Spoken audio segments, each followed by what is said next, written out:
Plus de 1000 hectares de la bande des Filao de Guédiawaye pourraient être déclassés. La Cour suprême s'est saisie du dossier qui oppose l'État du Sénégal à l'action pour la justice environnementale. Seulement l'audience de ce matin a été renvoyée. Les environnementalistes continuent de garder espoir. Les premiers mots du tout nouveau directeur général du port autonome de Dakar, Waly Diouf Bodian, se dit être en mission pour la matérialisation du projet proposé par le chef de l'État. Il s'engage, ajoute-t-il, à travailler d'arrache-pied pour rendre le port plus attractif. Les premières nominations en Conseil des ministres hier, elles ne reflètent pas la rupture annoncée selon l'expert administratif et formateur à l'ENA. Les profils ne correspondent pas au poste, ajoute Abdou Fouta Diakhoumpa, vous l'entendrez. La journée mondiale du paludisme célébrée ce jeudi. Kédougou, toujours dans la zone rouge. Malgré une baisse des cas ces dernières années, la zone verte, c'est à Richard Toll, en passe d'éliminer la maladie. Nos rendez-vous hebdomadaires, le journal international, le sport et la revue de la presse. Point de vue, mesures annoncées pour lutter contre la vie chère au Sénégal. Comment matérialiser cette volonté du chef de l'État? On en parle en fin de journal avec nos deux intervenants.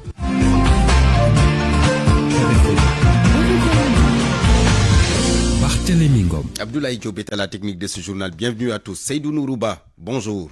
Oui, bonjour Barthélémy Ngom. Bonjour à toutes et à tous. Voilà, vous êtes à la Cour suprême qui devait statuer ce matin sur ce dossier qui oppose l'État du Sénégal à l'action pour la justice environnementale. Un dossier donc portant un dossier pour déclasser une partie de la bande des Filao de Guédiawaye, mais l'audience de ce matin a été renvoyée. Oui, c'est bien cela, Barthélémy. Et ce renvoi reste une lueur d'espoir pour AGS, Action pour la justice environnementale. Pour cette affaire, l'opposant à l'État du Sénégal, le fait que la justice ou la Cour suprême se saisisse du dossier reste, selon les environnementalistes, une preuve que celle-ci a mesuré les enjeux et les dégâts que regorge ce dossier. C'est pour cette raison que le le porte-parole de AGS a carrément dit devant la presse que l'espoir est bien permis dans cette affaire opposant AGS à l'État du Sénégal. C'est parce que sans lui et ses camarades de la justice, la Cour suprême a compris que cette affaire doit être traitée dans son sérieux. Il faut que l'affaire soit comme diligentée. Il faut que la Cour y voit beaucoup plus clair. C'est d'ailleurs les mêmes idées ou les mêmes arguments de Mbacké Seck, qui est écologiste, qui dit que non seulement déclasser plus de 1000 hectares est une défaveur pour certaines populations, mais ça peut également causer des dégâts parce qu'on connaît les catastrophes naturelles que cela peut causer. Et il déplore le fait que l'État ou le régime précédent n'ait pas pu mesurer non seulement l'ampleur de ces dégâts au niveau des populations, mais également le changement climatique et les catastrophes naturelles que cela pourrait causer. C'est donc dire, Barthélémy, qu'aujourd'hui, à la Cour suprême, ceux qui étaient là, espérant quand même que ce dossier soit dirigeanté de la manière la plus parfaite, comptent obtenir, et ils pensent qu'ils vont finir par obtenir gain de cause, puisque la Cour suprême a choisi de retirer le dossier et d'y voir plus clair par Barthélémy. Merci beaucoup Seydou Nourouba, en direct de la Cour suprême qui devait statuer donc sur ce dossier qui oppose l'État du Sénégal à l'action pour la justice environnementale, mais l'audience a été renvoyée. Midi, bientôt 5 minutes. RFM, la radio de toute l'actualité. Au lendemain de sa nomination comme directeur général du port autonome de Dakar, Waly Diouf Bodian se dit être en mission pour la réalisation du projet proposé par le président de la République. L'inspecteur des impôts et domaines compte rendre le port toujours plus performant. Écoutons Waly Diouf Bodian, le nouveau directeur général du port, au téléphone avec Elad Djindiogoudien. C'est juste une réaction de quelqu'un qui est devant une mission particulière, qui s'intègre dans le cadre du projet que le président Diomaye Faye a proposé aux Sénégalais et qui l'ont accepté, c'est-à-dire un projet qui va dans le sens d'un certain nombre de ruptures dans la marche du pays. Donc je me considère comme quelqu'un qui est en mission et qui va devoir se mettre un peu comme tous les gens qui, comme moi, viennent d'être nommés à des stations de responsabilité. Nous devons nous évertuer à donner corps au projet qui a été proposé aux Sénégalais. Quelles seront vos priorités après votre nomination comme directeur général du port autonome de Dakar? D'ores et déjà, ce serait même un peu prétentieux de ma part, le lendemain de ma nomination, de dire voilà les priorités qui seront là pour le port. Ça ne ferait même pas sérieux.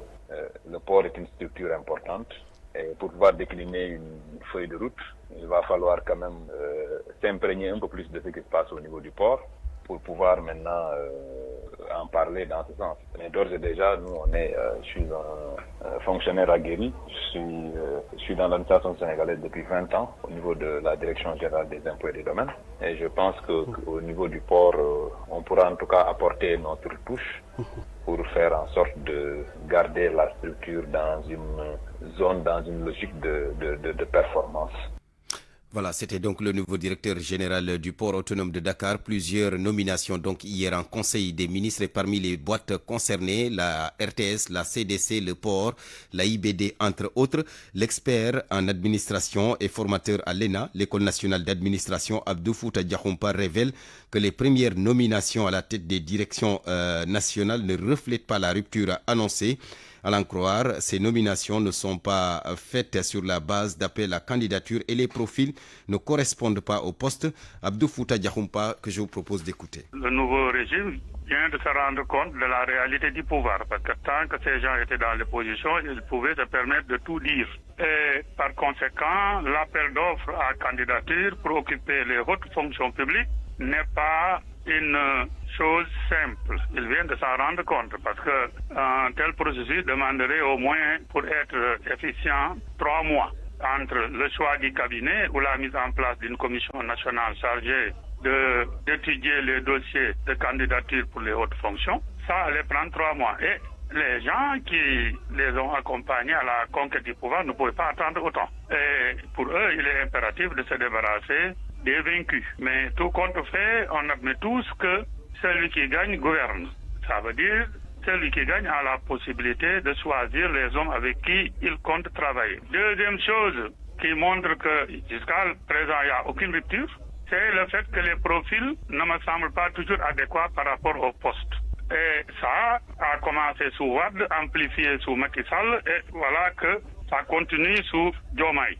On a toujours décrié, même dans votre radio, le fait que quand on nomme maintenant, on nomme pas par rapport au statut, par rapport au corps, mais par rapport au diplôme. Sous Abdou Diouf, ça n'existait pas. Sous Senghor, ça n'existait pas. Donc, il n'y a pas un souci du meilleur profit pour le poste. Jusqu'à présent, on ne sent aucune rupture. Abdou Fouta Diakhoumpa, expert en administration, formateur à l'ENA, PASTEF et la coalition Diomaye Président, rattrapé donc par la réalité du pouvoir.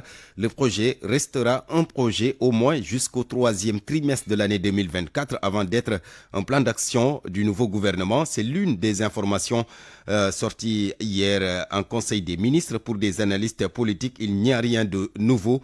Un dossier d'Anna Rocha à suivre avant la fin de ce journal. Hier, en Conseil des ministres, le chef de l'État a annoncé une indemnisation des victimes des manifestations de 2021 et 2024. Les concernés applaudissent après cette annonce, mais ils souhaitent voir une commission, la commission qui a été annoncée, commission qui doit donc travailler sur l'identification des victimes à Wambaye. Lors des manifestations de juin 2023, Aaron Ndiaye a subi un préjudice. Sa voiture est attaquée et incendiée par les manifestants au croisement 22 des Parcelles Assainies. Il espère être répertorié sur la liste des victimes pour une indemnisation et salue l'annonce de la mise en place d'une commission à cet effet. On espère bien, parce que depuis ce jour-là, on a essayé de contacter le gouvernement qui était là, mais jusqu'à présent, on ne nous a pas appelé au fait. On salue aussi le Conseil des ministres, la décision prise hier, parce que nous, moi j'ai perdu ma voiture le jour des manifestations. Ça m'a coûté à 3 millions. 2021, une année difficile selon les gérants des stations d'essence. Ils évaluent leur perte à hauteur d'1,102 milliard de francs CFA. Ibrahima Fall, le président, a applaudi à l'annonce de la nouvelle. On l'accueille avec vraiment beaucoup de plaisir et de fierté. 2021 a été extrêmement dur pour les gérants de stations-service qui ont perdu des milliards. Ça a été évalué à 1,102 milliard ce qui a été perdu, sans pour autant prendre en compte ce qui a été perdu en 2023. Et quand on a entendu cette décision qui a été prise lors du Conseil des ministres, sincèrement, on a applaudi. Mais, je dis mais, pourvu qu'on s'adresse aux vrais impacts. Parce que quand même, il y a plein de gens qui en parlent, mais les impactés, nous les connaissons. Et le président des gérants de stations d'essence propose même que leur collectif soit membre de la commission qui va être mise en place pour identifier et évaluer les victimes des manifestations politiques entre janvier 2021 et février 2024 pour une indemnisation. RFM, l'info, c'est ici. L'info, c'est ici. Danger permanent à Diourbel, aucune bouche d'incendie sur tout le périmètre communal. Le commandant des sapeurs-pompiers de Bambey a sonné l'alerte ce matin. Une sortie lors d'un incendie dans une quincaillerie. Massar Fofana, interrogé par Babacar Diouf. Le seul problème que nous avons au niveau de Bambey. Notre seul problème à Bambey est que les bouches d'incendie ne fonctionnent pas. Vous voyez, donc à quelques mètres de ce sinistre, il y a une bouche d'incendie, mais malheureusement, elle ne fonctionne pas. Et nous sommes obligés à chaque fois d'aller à Ngoy ou bien à Nangalma pour nous ravitailler en eau. Et ça peut nous faire perdre du temps. En tout cas, ça c'est très lamentable. Il faut que les autorités y trouvent des solutions. Parce que quand on parle d'incendie, il y a forcément d'eau qui est vitale. Oui, pour éviter ces genres de problèmes, à chaque fois que l'on rentre, on doit débrancher les fils, tout ranger avant de fermer boutique. Voilà les conseils que je peux prodiguer. Massar Fofana, le commandant des sapeurs-pompiers de Bambey. Et puis je vous l'annonçais en titre, la journée mondiale du paludisme a célébré ce jeudi. Kédougou encore dans la zone rouge, même si le taux de prévalence de la maladie a connu une baisse ces dernières années de 437,3 pour 1000 habitants en 2023. Il est passé à 322 pour 1000 en 2000, pour 437,3 pour 1000 habitants en 2022. Il est passé à 322 pour 1000 en 2023. Il faut signaler que ces statistiques sont loin d'être exhaustives car elles souffrent du mot d'ordre de rétention des informations sanitaires décrétées par les organisations syndicales de la santé. Ibrahima Diabakhate. L'analyse de l'incidence palus dans le district sanitaire de Saraya laisse apparaître une tendance baissière pour les années 2022-2023. Babacar Kamara est le médecin-chef du district sanitaire de Saraya. En 2022, on a enregistré une incidence de 858 pour 1000 habitants. En 2023, 678 pour 1000 habitants. Ces résultats vraiment ont été enregistrés suite à des stratégies vraiment intégrées dans le cadre du paludisme. Même si cette tendance se confirme dans le district sanitaire de Salémata, il reste toutefois que celle des enfants et des femmes enceintes mérite une attention particulière. Tamsi Ndiaye est le médecin-chef du district sanitaire de Salémata. Pour une population de 30 783 concernant le département de Salémata, on a eu 3558 cas de palu. C'est les enfants de moins de 5 ans, on a 328. Et c'est les enfants plus de 5 ans, 3109. C'est les femmes enceintes, on a 21 cas. Mais on n'a pas eu de cas de décès franchement au niveau du district. Malgré ces tendances baissières, le taux d'incidence palustre demeure encore élevé dans la région de Kédougou. Dr Ababakar Mbaye est le directeur régional de la santé. Il faut noter que cette incidence en 2022 était de 437,3 pour 1000, mais nous avons noté quand même une baisse de cette incidence en 2023 avec 322 cas de palu pour 1000 habitants, ce qui veut dire qu'il y a une baisse quand même très significative des cas de paludisme. Cette baisse peut être estimée à 114 cas. Il faut cependant rappeler que ces tendances ne prennent pas en compte toutes les données sanitaires indisponibles à cause de la rétention d'informations décrétées par la plupart des organisations syndicales de la santé. Ibrahima Diabakhate, Kédougou, RFM. Le district sanitaire de Richard Toll dans la zone verte, il est cité en exemple dans le cadre du programme pré-élimination du paludisme. En 2023, seuls 217 cas ont été enregistrés dans tout le district qui polarise 20 postes de santé et 2 cases de santé. Ces résultats ont été obtenus grâce à l'appui et à l'implication des acteurs communautaires. Et pour le premier trimestre de l'année 2024, seuls 30 cas ont été signalés et il s'agit de cas importés. Mamadou Diagne. Classé depuis 2007, zone de pré-élimination du paludisme, le district sanitaire de Richard Toll polarise une vingtaine de postes de santé et 2 centres de santé. Le district est aujourd'hui cité en exemple dans le cadre du programme de pré-élimination du paludisme. Dr Latir Diouf, médecin-chef du district sanitaire de Richard Toll. Si vous voyez au niveau du district, nous avons moins de 1 même cas pour 1000. En 2023, nous avons enregistré 217 cas de paludisme paludisme, sans aucun cas chez la femme enceinte. Des résultats obtenus grâce à l'implication des acteurs communautaires et aux différentes stratégies élaborées au niveau du district sanitaire. Ceci, nous devons également aux différentes stratégies qui ont été menées donc, au niveau du district, à savoir les activités de sensibilisation que le réseau des acteurs communautaires mène au niveau des populations, mais également en orientant le plus tôt possible tous les cas suspects de paludisme. Malgré cette stratégie, le district sanitaire a enregistré au courant du premier trimestre de 2024 30 cas de paludisme et selon le médecin-chef Dr Latri Diouf, il s'agit des cas importés. Dans le district, il y a beaucoup de zones qui sont des zones vraiment très agricoles où il y a la main-d'œuvre qui viennent travailler au niveau de ces champs ou bien de ces usines agricoles et qui viennent très souvent donc des zones sud ou bien des zones centre du pays qui sont des zones de forte incidence paludisme. Pour mettre fin à cela, le dépistage précoce a été préconisé selon le docteur Latri Diouf. Il soutient par ailleurs qu'il s'agit de dépistage de masse dans les entreprises, les marchés hebdomadaires, les gares routières, entre autres. Mamadou Diagne, Richard Toll, Radio Futur Média. La journée mondiale du paludisme célébrée donc ce 25 avril. Au Sénégal, il y a une journée nationale contre le palu. Elle est prévue le 17 mai prochain. Cérémonie à Mbao.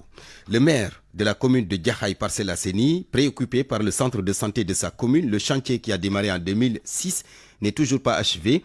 Abdoul Aziz Diané demande également la matérialisation des 4 postes de santé prévus dans sa commune pour une meilleure prise en charge des populations. Plaidoyer en marge de la cérémonie d'ouverture de la maternité de la cité gendarmerie de Diakhaï. Quand nous sommes arrivés en 2022, on a essayé de l'ouvrir au niveau de ce poste. Pour le moment, une maternité. Quelque temps plus tard, les autorités sanitaires vont nous accompagner pour qu'on puisse démarrer le dispensaire. Ce qui fera donc un dispensaire et une maternité, ça veut dire un poste de santé complet. Pour le bien-être des populations de la cité gendarmerie et de la commune de Diakhaï Parcelles dans sa globalité. Et ça fera un second poste après celui du poste de santé de Diakhaï. On espère avec les 4 sites qui nous restent, avec l'appui du ministère de la Santé, l'appui au niveau de l'État central, l'appui des partenaires au développement, réaliser ces 4 postes pour le bien-être des populations. Profiter également de l'occasion pour lancer un appel à l'État central par rapport à l'hôpital de Diakhaï qui doit être érigé en centre de santé moderne. C'est vrai que le marché a été lancé d'après ce qu'on nous a dit, mais il y a eu des recours qui ont retardé les choses. Mais je pense que bientôt ça va redémarrer parce que je pense que Diakhaï qui est un peu au centre de pas mal de communes et de quartiers qui sont derrière et où il n'y a aucun hôpital.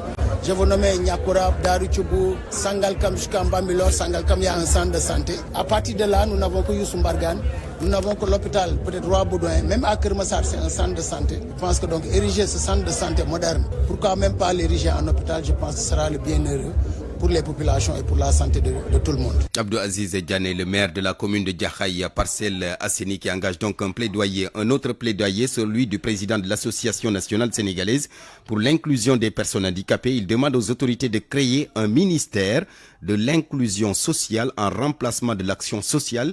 C'est pour mieux prendre en charge la situation des personnes handicapées. Moustapha Mboup, au micro de Nafissa Ndiaye, notre correspondante à Louga, interpelle le chef de l'État sur l'application de la loi d'orientation sociale. J'adresse ce plaidoyer au président de la République du Sénégal, son Excellence M. Bassirou Diomaye Diakhar Faye. Le Sénégal compte 18 millions de personnes, dont les 3 millions sont des personnes handicapées. Ces derniers sont parmi les plus vulnérables et sont confrontés à beaucoup de problèmes. Nous invitons le nouveau président de la République, son Excellence M. Bassirou Diomaye Diakhar Faye, de prendre le plus rapidement possible ses engagements pour la signature des décrets d'application de la loi d'orientation sociale pour un Sénégal inclusif. Monsieur le Président, nous constatons aussi que le ministère de la Santé et de l'Action sociale est incompétent et incapable de résoudre les problèmes confrontés par les personnes handicapées. Nous proposons la mise en place du ministère de l'inclusion sociale des personnes handicapées. En effet, ce ministère sera en collaboration avec les autres ministères. Moustapha Mboup, le président de l'Association nationale sénégalaise pour l'inclusion des personnes handicapées. On en a parlé sur cette antenne il y a juste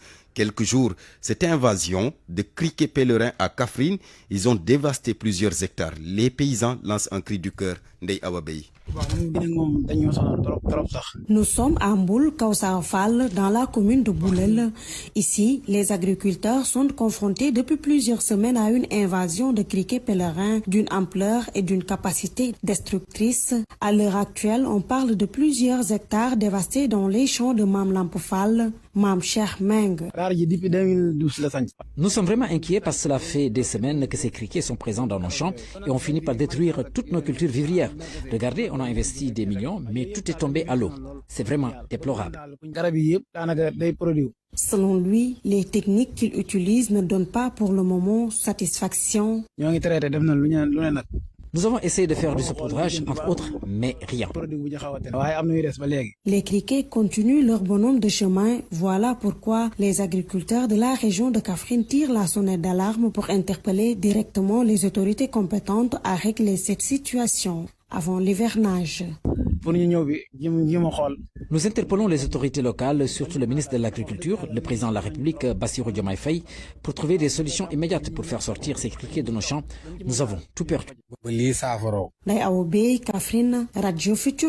L'axe Missirah-Toubacouta devenu impraticable, l'état de dégradation de la route s'aggrave d'année en année. Les pêcheurs de la zone lancent un cri du cœur face aux pertes qu'ils enregistrent à cause des pannes des véhicules qui transportent les quantités de poissons pêchés. D'autres secteurs économiques sont également impactés. Aminata Goudiaby. Dès les premières heures de la matinée, le quai de pêche de Missirah est bondé. Les pêcheurs qui reviennent de la mer accostent les pirogues remplies de poissons frais. Missirah est l'un des points de débarquement de poissons les plus importants du Sénégal, selon les acteurs. Mais l'absence de route praticable dans la zone freine le développement de l'activité de pêche à Missirah, Betenti et les autres îles environnantes. Bakary Mané, habitant de Betenti. Il est temps que cette route soit goudronnée. Missirah fait partie des plus grands quais de pêche du Sénégal. Les pirogues nous viennent d'un peu partout du Sénégal, mais aussi des pays voisins. Avec la construction de cette Missirah non seulement sera renforcée, mais de l'autre côté de la Gambie, les pêcheurs vont tous débarquer à Missirah. Depuis de nombreuses années, les pêcheurs de cette partie de la commune de Toubacouta réclament la construction de la route qui relie Toubacouta à Missirah. C'est une piste sableuse qui s'est beaucoup dégradée et cause d'énormes pertes. Baindong est le coordonnateur du conseil local de pêche artisanale de Missirah. Si les pêcheurs arrivent, ils débarquent, ils ont une grosse difficulté. Des fois, tu charges un camion et sortir de Missirah, il est en panne parce que la route n'est pas bonne. Et ça cause des pertes.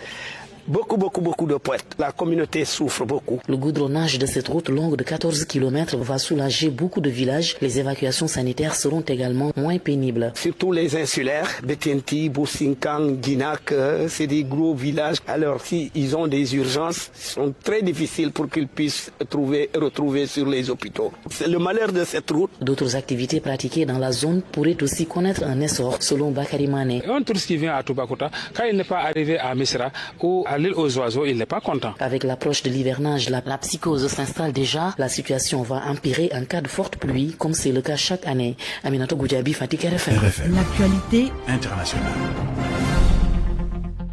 Bienvenue Georges Détidiop. Merci Barthélémy. Au Burkina Faso, d'abord, Human Rights Watch accuse l'armée d'avoir exécuté plus de 200 civils. 223, dont au moins 56 enfants en une seule journée.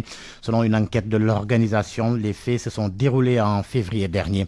Oumoukal Soumli. Les événements se sont déroulés le 25 février, le village de Soro, témoignant de la perte de 179 vies, tandis que 44 autres ont péri dans le village voisin de Nondi. Human Rights Watch a qualifié ces massacres d'abus les plus flagrants perpétrés par l'armée depuis près de 10 ans. Même si le rapport a mis en lumière ces actes horribles, les autorités burkinabées sont restées silencieuses sur la question. Cependant, le procureur Ali Benjamin Koulibaly a lancé un appel public à des témoins pour aider à identifier les responsables du massacre, estimant dans un premier temps le bilan à 170 morts. Les témoins oculaires ont fourni un récit effrayant de l'assaut militaire. Les surveillants ont raconté comment un convoi de plus de 100 soldats est descendu sur le village de Nondi peu après le passage des combattants islamistes dans la région. Les soldats ont systématiquement forcé les villageois à quitter leurs maisons, les ont rassemblés en groupe et ont ouvert le feu sans pitié, ne laissant personne épargné, même ceux qui tentaient de chercher refuge. La brutalité s'est étendue au village de Soro, situé à seulement 5 km de là, où les militaires ont répété leur action meurtrière, tirant sans discernement sur les villageois et ceux qui tentaient de fuir. L'armée a justifié ces actes odieux comme des représailles contre des villageois accusés d'avoir aidé des combattants islamistes à la suite d'une attaque contre un camp militaire voisin par les forces insurgées dans la province septentrionale du Yatenga. Tirana Hassan, directrice exécutive de Human Rights Watch, a condamné ces massacres, les citant comme les dernières d'une série d'atrocités civiles commises par l'armée burkinabé dans ses efforts de contre-insurrection. Au Mokal Soumli, retrait des troupes américaines au Niger, Washington et Niamey ont démarré les discussions. Une réunion se tient ce jeudi à Niamey, une rencontre entre les membres du Conseil national pour la sauvegarde de la patrie, CNSP, et l'ambassadrice des États-Unis au Niger et le général Kenneth Ekman, directeur de la stratégie de l'engagement et des programmes du commandement des États-Unis pour l'Afrique. La semaine prochaine, d'autres hauts responsables militaires américains vont tenir des réunions de suivi à Niamey selon un communiqué du département d'État. Ces discussions sur le processus de retrait doivent avoir lieu dans la transparence et le respect. Évasion d'une centaine de prisonniers au Nigeria. Au moins 118 détenus qui se sont fait la belle selon un porte-parole des services pénitentiaires. Ils se sont évadés après de fortes pluies qui ont endommagé hier soir l'établissement de Souleja, près de la capitale. Les averses qui ont duré plusieurs heures ont détruit des parties de la prison, notamment le mur de clôture et les bâtiments environnants. Les agents de la prison traquaient les fugitifs et en ont capturé 10 avec l'aide d'autres agents de sécurité. Les inondations à Nairobi au Kenya, le bilan est monté à 13 morts après la découverte de 3 corps sans vie. Les recherches des disparus se poursuivent. Le président William Ruto a convoqué une réunion pour coordonner une réponse multi-agence à ces inondations causées par les fortes précipitations des dernières semaines où le phénomène climatique El Niño a intensifié la saison des pluies. En Tunisie, les gardes-côtes ont repêché 14 corps sans vie de migrants au large de Djerba. C'est ce qu'un responsable judiciaire a confié à l'agence Reuters, ce qui augmente le nombre de migrants morts au large des côtes tunisiennes ces 2 derniers jours, dans un contexte de forte hausse du nombre de migrants se dirigeant vers l'Italie. Mardi, les gardes-côtes avaient repêché 22 corps au large de Sfax et 7 autres au large de Gabès. La guerre au Proche-Orient pour terminer, les bombardements se poursuivent dans la bande de Gaza. Selon le porte-parole du gouvernement israélien, Sahal avance vers son opération ciblant le Hamas à Rafah. De leur côté, les États-Unis ont annoncé avoir rabattu 4 drones au-dessus de zones du Yémen contrôlées par les rebelles Houthis. Merci beaucoup Georges Détié-Diop. Parole aux auditeurs. L'actualité, qu'en pensez-vous? Moi, je pense que vous devez. Réagissez dans nos éditions d'information sur l'actualité. Bonjour. Du lundi au vendredi, vous avez la parole sur RFM. Point de vue, mesure annoncée pour lutter contre la vie chère au Sénégal. Comment matérialiser cette volonté du chef de l'État? On en parle en fin de journal avec nos 2 intervenants. Serigne Mboup, le président de l'Union des chambres de commerce, d'industrie et d'agriculture du Sénégal, membre du secteur privé, et Mohamed Sissé, le vice-président de l'ASCOSEN. RFM Sport. Avec Malal Diagne Junior, bonjour. Bonjour Barthélémy. On ouvre le journal des sports avec le basketball, Malal. Le basket avec la suite des prochaines compétitions, la 13e journée. Avec ce match avancé, l'AS Douane contre l'équipe de l'UGB chez les hommes et chez les dames. On aura à 18h Flying Star contre les Exports. La suite est prévue le week-end prochain. Football, on joue la 21e journée du championnat national ce week-end. La 21e journée avec de très belles affiches attendues. Une 21e journée qui pourrait être décisive puisque Teungueth FC, leader avec 5 points d'avance, accueille sur sa pelouse du stade Ngalandou Diouf l'équipe de la Sonacos à Rufisque.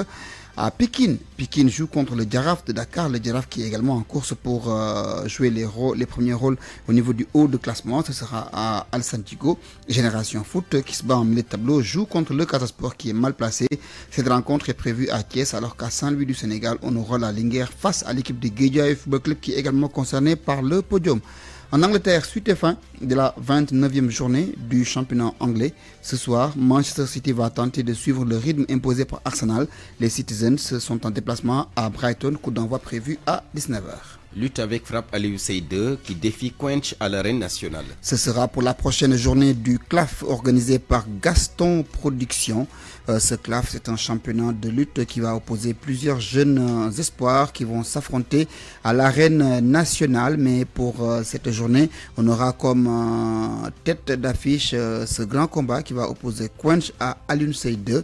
Quench de l'écurie Lansar, un jeune lutteur pétri de talent face à notre jeune Aliou Sey2 qui a fini de faire ses preuves dans sa génération et sa catégorie. Nous allons suivre l'analyse de notre consultant maison sur cette affiche Saluba qui a décortiqué ce combat. Combat bu doy war la combat la boo xamante ni ñaari camp yi ku ci nekk soxla nga combat bi. C'est un combat difficile. Les deux protagonistes ont tous les deux besoin de victoire. Quench a besoin de victoire puisque il a besoin de montrer ses preuves face à Aliou Sey numéro 2 pour s'imposer et aller défier ceux qui sont dans la catégorie supérieure. Aliou Sey également est dans des difficultés. Il a besoin lui aussi de se racheter pour se relancer. Aliou Sey a accusé quelques retards et c'est une victoire face à Quench pourrait lui permettre de se remettre en selle puisque lui, il a accusé du retard. C'est la génération de Modou. Mais le sport avec ses réalités, ça a fait qu'il a accusé du retard. Maintenant, ce combat, c'est un combat demandé par les amateurs. Donc les amateurs seront sérieux parce que les deux, Quench comme Aliou Sey, sont des lutteurs pétris de talent et qui savent chauffer une arène nationale. Donc Aliou Sey Quench, ce sera pour ce week-end. Parmi les combats également concernés pour cette journée de CLAF, on aura Albouri qui va défier donc Albouri qui est un lutteur très attendu par les amateurs qui va défier Jacob Baldé. Donc de Pikine, Garga 2 fera face à Daoud Sané. Thiatou Yoff jouera contre l'équipe de Thiatou Yarar. Ce sera une histoire de cadet. Ndiaïtine fera face à Gamou Gueye. Ndiaga Dole défiera Boy Diakhao. Et à noter enfin Alliance Baldé face à Chikiri.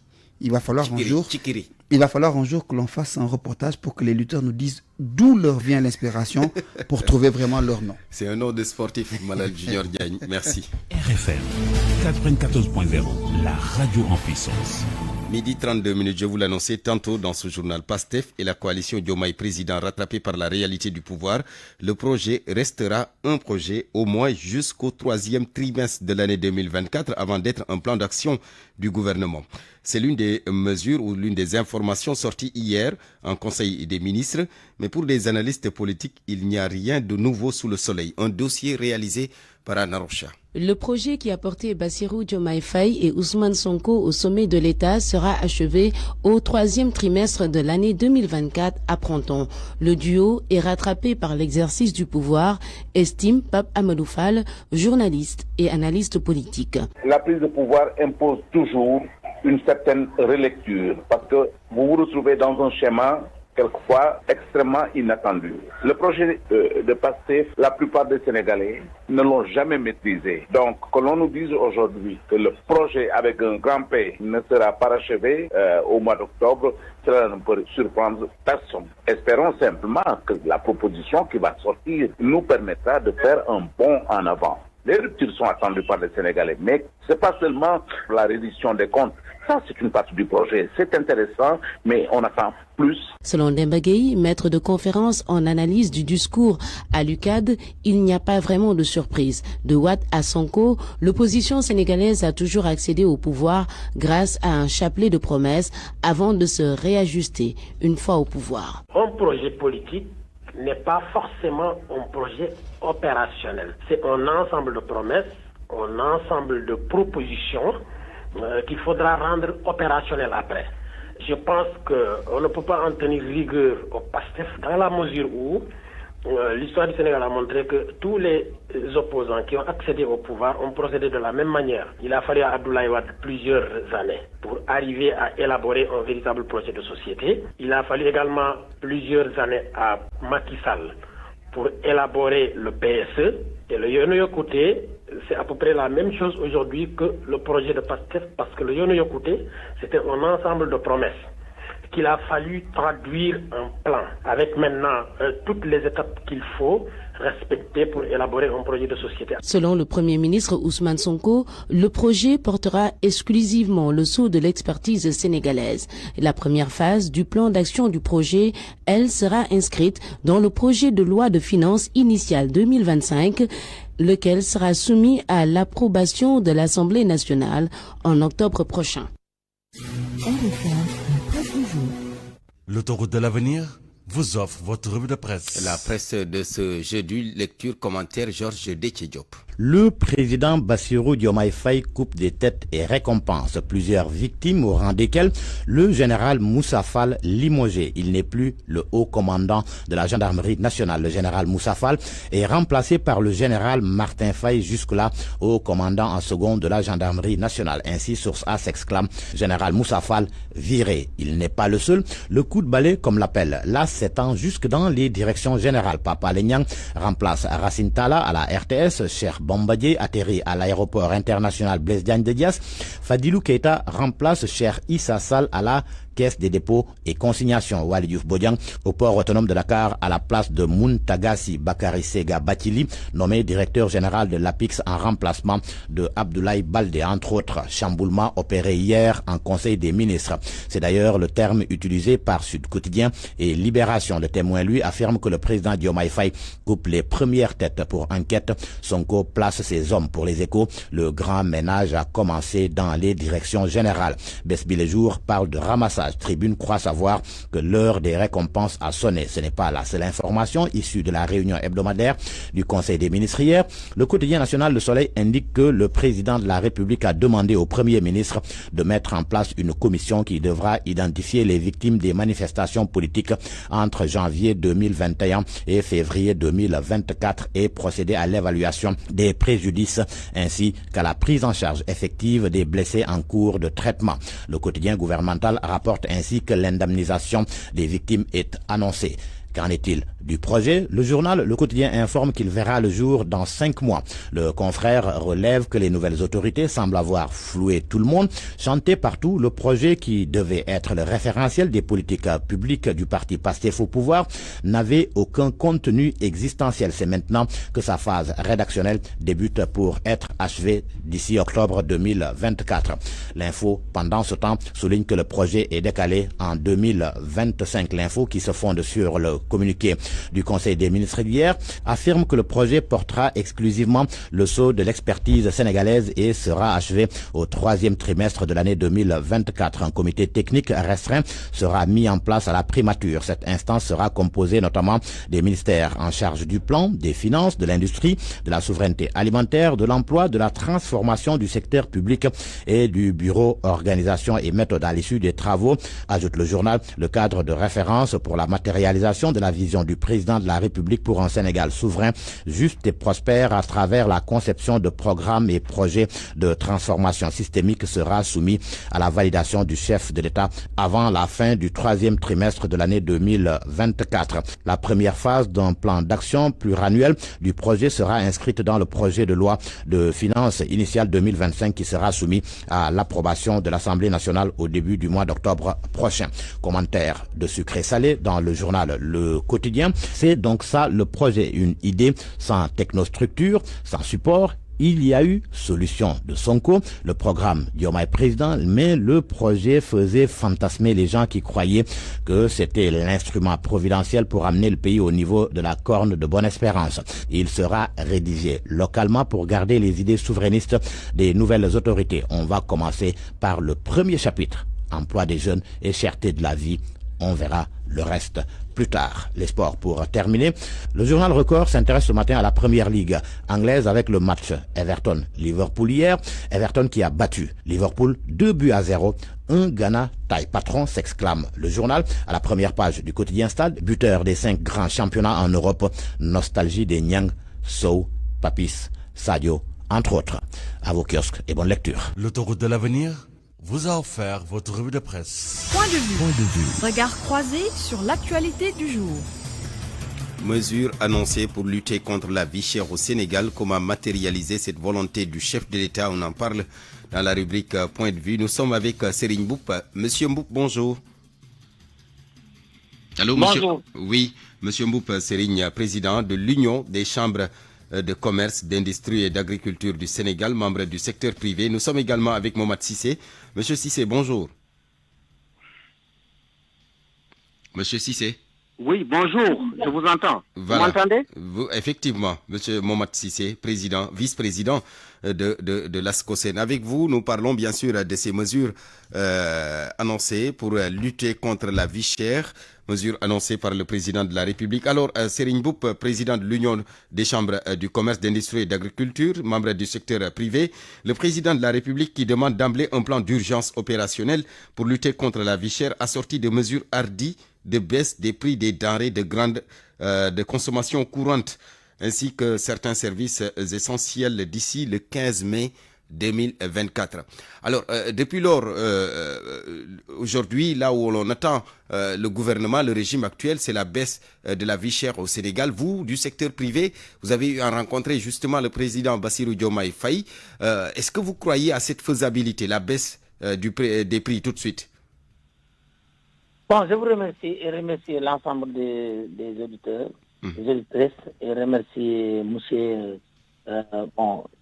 notre ami là. Mohamed Cissé.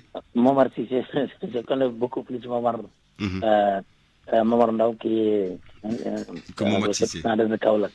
Mais peut-être Mohamed Cissé, on se connaît. Mais un peu d'information. La chambre de commerce, il n'est pas membre du secteur privé. C'est un établissement public à caractère professionnel, chargé d'assurer la représentation des opérateurs économiques de toutes les catégories, agriculture, pêche et tout ça. Je pense qu'il y a un peu un amalgame que je compte corriger pour la presse, pour qu'ils savent bien que le rôle des chambres de commerce est d'informer, et former, et encadrer, et d'être aux côtés des consommateurs.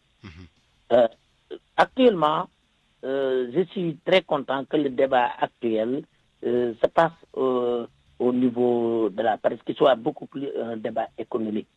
Et vraiment, c'est pour ça que je suis très ravi de participer, quel que soit l'interlocuteur qui est devant moi. Bon, donc, oui, c'est possible de le faire.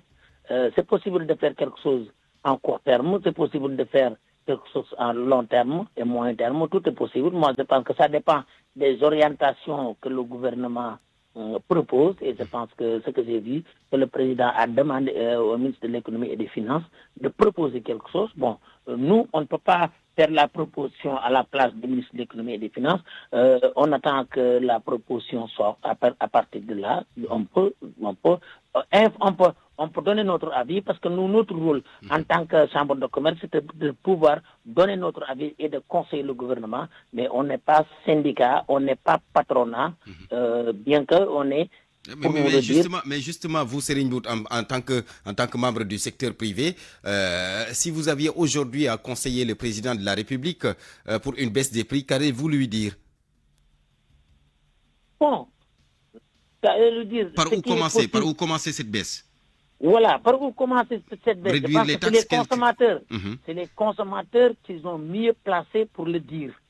Nous, si les consommateurs, que je suis consommateur aussi, demandent la baisse des prix, et à quel niveau, est-ce qu'elle veut la baisse 10, 15, 20%, 30%, à partir de là, on sera beaucoup mieux outillé pour conseiller le gouvernement. Il y a qu'une chose qui est possible, c'est la subvention. Mais à long terme, c'est possible de produire localement pour réduire les coûts de production. Ça, c'est possible. Mais à tout de suite, à l'immédiat, moi, je ne vois aucune solution que subventionner les prix du denrée alimentaire. Si l'État souhaite le faire. Il faut passer par la subvention. Je reviens à vous tout à l'heure, Président. Alors, Mohamed Cissé, le vice-président de l'ASCOSEN, justement une association consumériste. Alors, le chef de l'État dit avoir noté que les prix homologués en gros et en détail du riz, du sucre, de l'huile, de la farine, du lait, du pain, entre autres, doivent faire l'objet d'une surveillance particulière et permanente de la part du gouvernement. Et ça dire, selon vous, ou selon les informations que vous avez reçues, vous en tant qu'association consumériste, qu'il y a une flambée de ces prix sur le marché? Le président a raison de parler de régulation. Mais moi, ce qui m'étonne, c'est que quand on parle de régulation, lui, il a parlé de dérégulation d'ailleurs. Et moi, je ne vois pas de la dérégulation parce que c'est toujours en fonction de l'offre et de la demande. Donc, et quand je regarde le riz importé, d'ailleurs, je salue mon président, le président Mboup. Serigne Mboup, oui. Serigne Mboup, je l'ai suivi hier sur TFM. D'ailleurs, je l'ai appelé pour le féliciter, mais il était occupé de sa franchise. Parce que je pense que le président n'a pas encore la bonne information en recevant le secteur privé. Parce que ce qu'il faut éviter, et je demanderai au ministère en charge de l'industrie et du commerce, qu'il faut qu'il identifie les vrais acteurs qui doivent être autour de la table et éviter les organisations faîtières. Parce que ce sont les importateurs, les industriels et les associations de consommateurs qui seront invités. Parmi, je dis importateurs, j'en parle pour les opérateurs. Oui. Mais si vous invitez des gens qui ne sont pas sur le terrain, qui n'importent rien du tout, on a connu dans le passé des organisations faîtières qui sont engagées tout simplement à sensibiliser leurs membres. Et moi, je suis sûr qu'il y a certains membres, je connais un membre qui représente 40% de l'importation du riz, et il n'a pas donné mandat à ce qu'on le représente. Donc, il faut le ministère en charge du commerce et de l'industrie convoque ce on ne s'adresse pas souvent aux véritables acteurs. Non, on ne s'adresse pas. D'ailleurs, c'est pourquoi toujours l'application des décisions prises sur le terrain soit difficile. Donc, comme l'a dit Serigne... C'est lié à quoi selon vous? C'est une ignorance, c'est un manque de volonté, c'est quoi? Non, c'est-à-dire que quand l'autorité vient, il a sur sa table des organisations. Et quand il convoque les organisations. Ils sont sur sa table. Oui, mais l'expérience doit nous servir. Il y a 18 mois, on a eu une concertation nationale. Il y avait les organisations faîtières qui se sont engagées. Nous allons sensibiliser nos membres, on va. Rien n'a été fait. Maintenant, il ne faut pas retomber sur les mêmes travers. Moi, tout ce que je demande, c'est qu'on identifie les importateurs. Ils ne sont pas nombreux. Les gros distributeurs, ils ne sont pas nombreux. Les industriels, ils ne sont pas nombreux. Et c'est des gens responsables qui, une fois, vu leur expérience, peuvent dire qu'il y a telle ou telle niche qu'on peut explorer. S'il n'y a pas de niche, donc, comme l'a dit M. le Président, c'est la subvention qu'il faut faire. D'accord. Mais aujourd'hui, le plan d'urgence opérationnel de lutte contre la vie chère annoncé par le chef de l'État, plan d'urgence qui doit être mis en place avant le 15 mai prochain, le président de la République veut que les associations de consommateurs, les industriels, les opérateurs économiques puissent participer à l'élaboration de ce plan. Êtes-vous satisfait sur la base au moins de cette volonté? Oui, au moins de cette volonté et c'est identifié déjà. Je m'attends à ce que j'ai en face de moi des industriels, que j'ai en face de moi des opérateurs économiques en activité.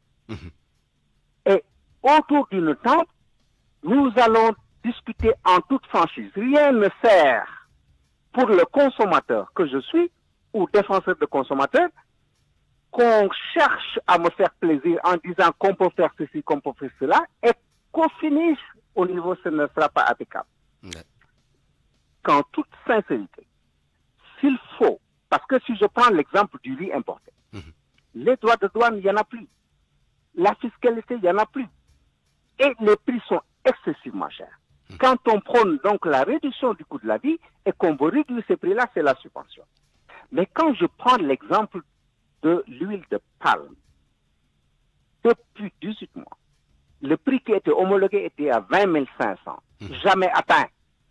Donc il y a quelqu'un qui prend la marge bénéficiaire au niveau du au lieu de que ce soit le consommateur final.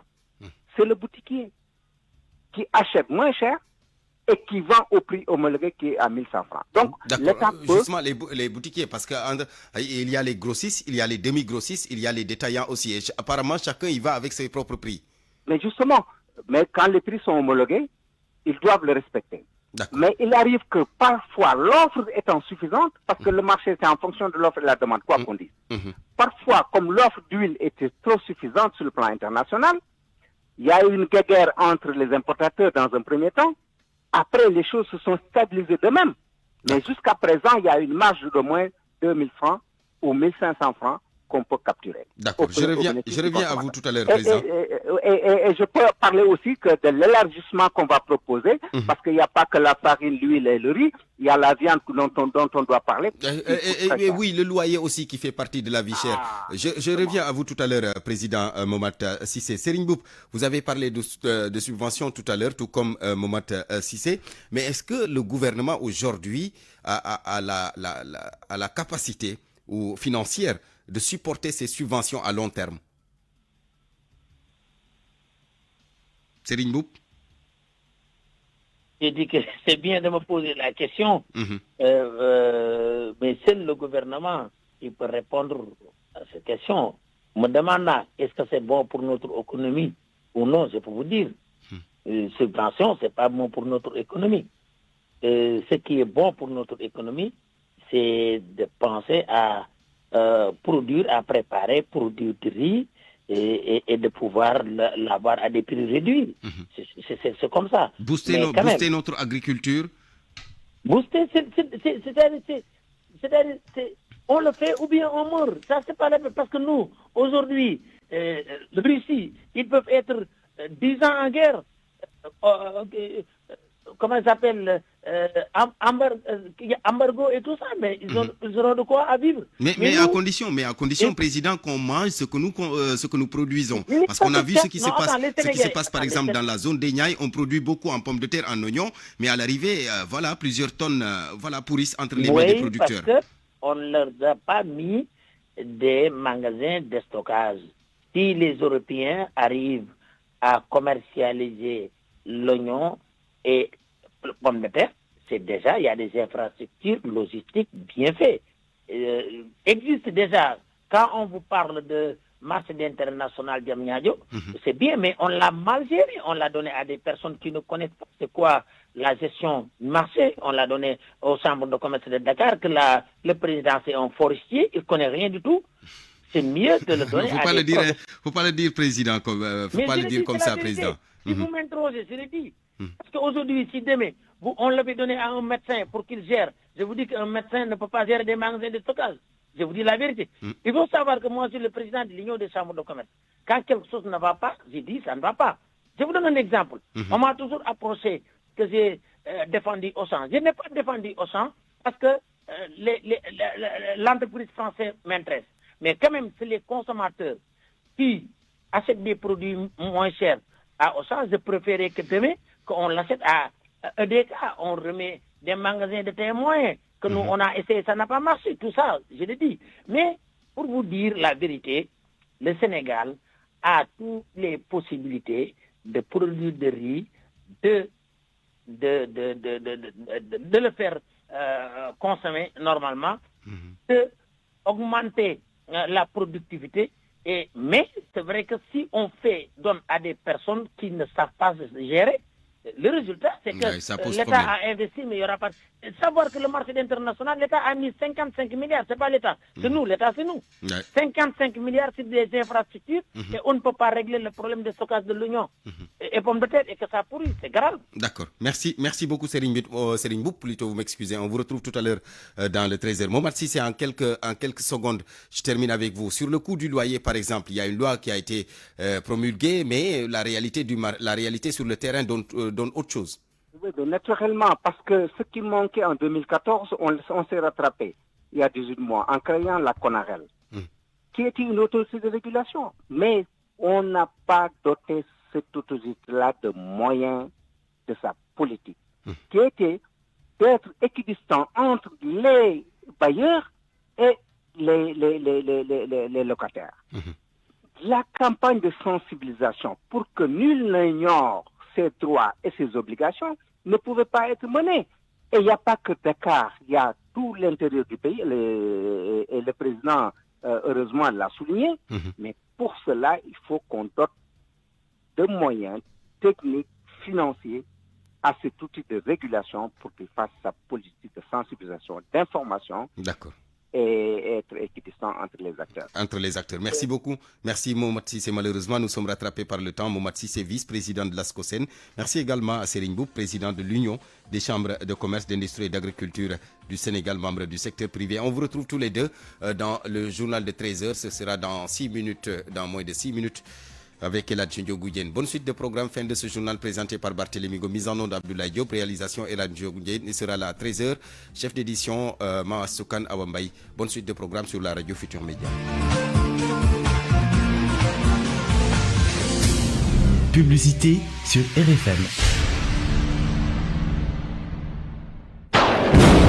yaa ko doon laajte c'est Raktak ñëwati na tey promo Raktak 800% par Maxit et 600% par Sedo déggoo ma de ak la promo Raktak de Kirène avec Orange reçois Raktak 800% de bonus sur recharger ce crédit directement via sa nouvelle appli Maxit à partir de 1500 francs et 600% de bonus sur rechargé par Sedo à partir de 1500 francs.